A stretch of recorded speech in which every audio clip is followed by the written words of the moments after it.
when I first picked up this book, I thought you were going to argue that Adam and Eve are Y chromosome Adam and mitochondria Eve. This idea I hear in a lot of young Earth creationist circles is that science has shown we all descend from one man and one woman. It's Y chromosome Adam and mitochondria Eve, and these are our genetic ancestors.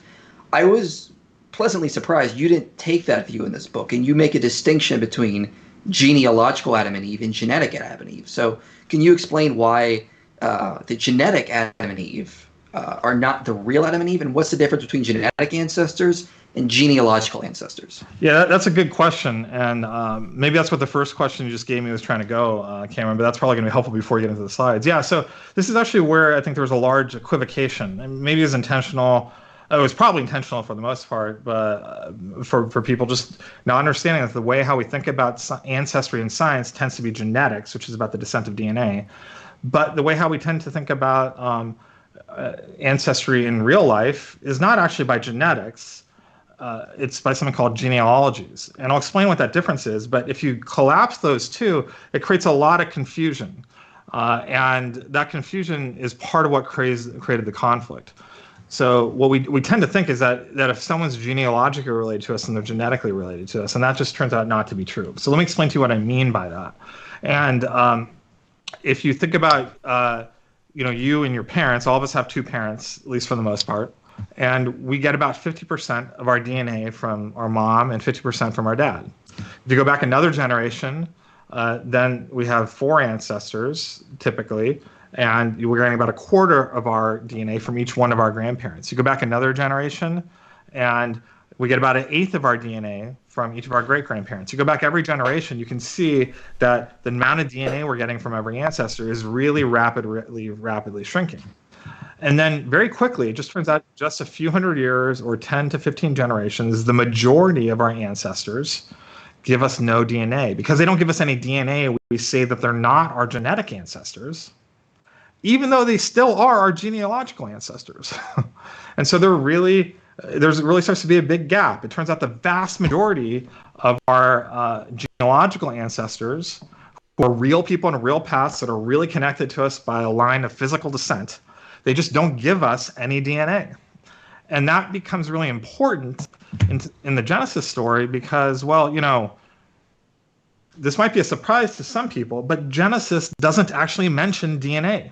It doesn't discuss A, G, C's, and T's. It doesn't mention deoxyribonucleic acid. It doesn't mention a double helix. It just doesn't mention these things. What it does talk about is genealogical relationships. And you can make, I think, a fairly reasonable and potentially even solid case from scripture and also from church tradition that we all descend genealogically from Adam and Eve. But it's very hard to make a case for genetic ancestry when scripture and theology don't ever address it.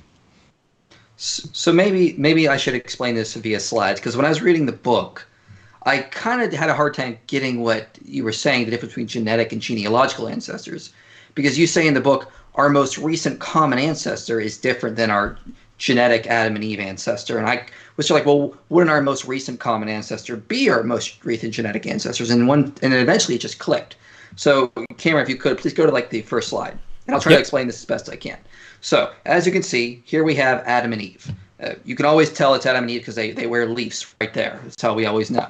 Now it says Adam and Eve had several children. We're not sure how many daughters they had, but based on ancient Near Eastern etymology of naming schemes, we can say they had 4 daughters. So next slide. Mary, Sherry, Terry, and Gertrude. Now looking at this, I think you would agree Gertrude sounds like the hottest. So next slide, she gets to marry Fabio, obviously. And this is, again, based on my understanding of ancient Near Eastern naming schemes. It just makes sense. Now, they had 2 sons, Barack and Obama. All right, next slide. Now, notice this. Barack and Obama are descended from Adam, but they get their Y chromosome from their father. So next slide. Their Y chromosome would come from their father, someone outside of the garden, even though they are genealogically descended from Adam and Eve. So they are descended from Adam and Eve in a genealogical sense, even though they get their Y chromosome from someone else. So final slide, or next slide, sorry, and you see the 3 sons on that side. And then, of course, last slide. So on the other side, the same would apply. The wife of Seth would not get her mitochondria from Eve. So you can kind of see where this is going.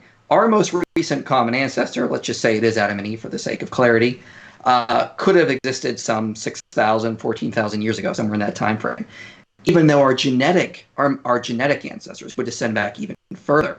So you can see the difference between most recent common ancestor versus where genetics sort of comes from. So I hope that kind of helps explain the difference between genealogical descent versus genetic descent.